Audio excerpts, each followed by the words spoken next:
نحمده ونستعينه ونستغفره ونؤمن به ونتوكل عليه ونعوذ بالله من شرور أنفسنا ومن سيئات أعمالنا من يهده الله فلا مضل له ومن يضلله فلا هادي له ونشهد أن لا إله إلا الله وحده لا شريك له ونشهد أن سيدنا ومولانا وحبيبنا وشفيعنا محمدا عبده ورسوله أرسله إلى الناس كافة بشيرا ونذيرا وداعيا إلى الله بإذنه وسراجا منيرا صلى الله تعالى عليه وعلى آله وصحبه وبارك وسلم تسليما كثيرا كثيرا وبعد فأعوذ بالله من الشيطان الرجيم بسم الله الرحمن الرحيم الرجال قوامون على النساء بما فضل الله بعضهم على بعض وبما أنفقوا من أموالهم فالصالحات قانتات حافظات للغيب بما حفظ الله صدق اللہ صدق اللہ.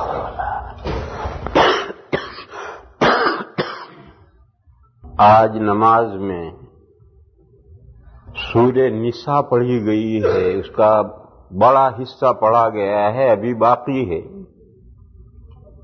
یہ سورت سورہ نساء کبریٰ کہلاتی ہے.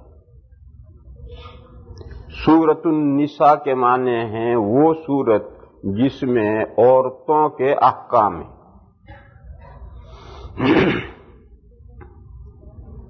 اور کبریٰ کا مطلب یہ ہے کہ بڑی سورت. ایک دوسری سورت ہے 28ویں پارے میں، وہ سورہ نساء صغریٰ کہلاتی ہے، عورتوں کے احکام کے سلسلے کی چھوٹی صورت. ہمارے قرآن شریف میں اس کا نام لکھا ہوا ہے سورۃ الطلاق، کیونکہ طلاق کے مسائل بھی اس صورت میں ہیں، اس لیے اس کا نام سورۃ الطلاق قرآن شریف میں لکھا ہوا ہے. وہ سورۃ النساء صغریٰ ہے، وہ سورت جس میں عورتوں کے احکام ہیں، اس سلسلے کی وہ چھوٹی صورت.